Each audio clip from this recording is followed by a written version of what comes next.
Hi dears, ഒരുപാട് നാളത്തെ ഒരു ആഗ്രഹം സാധിച്ചെടുക്കുക എന്ന് പറയുന്നത് ഭയങ്കര സന്തോഷം ഉണ്ടാക്കുന്ന ഒരു കാര്യമാണല്ലേ. അതുപോലെ എൻ്റെ ലൈഫിൽ ഒരുപാട് സന്തോഷമുള്ള ഒരു ദിവസമാണ് കേട്ടോ ഇത്. ഞാൻ എൻ്റെ ഏറ്റവും വലിയൊരു ആഗ്രഹമായിട്ടുള്ള ഒരു തയ്യൽ സെൻറ്റർ ഞങ്ങളുടെ വീടിൻ്റെ തൊട്ടടുത്ത് തന്നെ സെറ്റ് ചെയ്യാനായിട്ട് പോവുകയാണ്. അപ്പോൾ ഇതാ നമ്മൾ തയ്യലിൻ്റെതായിട്ട് ആവശ്യമായിട്ടുള്ള സാധനങ്ങളൊക്കെ വന്നിട്ടുണ്ട്, അതൊക്കെ ഇറക്കി വെച്ചു.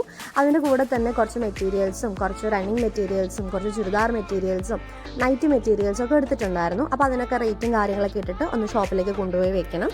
അപ്പോഴേക്കും അവിടെ കുറച്ച് പണികളുണ്ടായിരുന്നു. അത് രണ്ട് ചേച്ചിമാരെ നമ്മൾ നിർത്തിയിട്ട് അവിടെയുള്ള ബാക്കി പണികളെല്ലാനും അവർ തീർക്കുന്നുണ്ട് കേട്ടോ. അപ്പോൾ അപ്പോഴേക്കും ഇതിനൊന്ന് റേറ്റും കാര്യങ്ങളൊക്കെ ഇട്ടിട്ട് നമുക്ക് നേരെ ഷോപ്പിലേക്ക് കൊണ്ടുപോയി വെക്കാൻ വേണ്ടിയിട്ടാണ്. അപ്പോൾ ഞാനിതൊക്കെ ഒന്ന് വേഗം ചെയ്യുവാണ്. അപ്പോഴേക്കും നമുക്ക് ഷോപ്പിൽ നിന്ന് വിളിച്ചിട്ടുണ്ടായിരുന്നു, ഒരു മെഷീൻ സെറ്റ് ചെയ്യാൻ വേണ്ടി ആൾ വന്നിട്ടുണ്ടെന്ന് പറഞ്ഞുകൊണ്ട്. അങ്ങനെ നമ്മൾ അങ്ങോട്ട് പോയി മെഷീനൊക്കെ കണ്ടു, സെറ്റ് ചെയ്യുന്നതൊക്കെ കാണിച്ചു വന്നു. ജസ്റ്റ് ഒന്ന് കടയിലൊക്കെ കയറ്റിയിട്ടു. ഭയങ്കര സന്തോഷമായി കേട്ടോ. അപ്പോൾ ഇനിയും ഒരുപാട് വിശേഷങ്ങളുണ്ട് കാണിക്കാനായിട്ട്. അപ്പോൾ നമുക്കത് അടുത്ത വീഡിയോയിൽ കണ്ടു കാണാം. താങ്ക്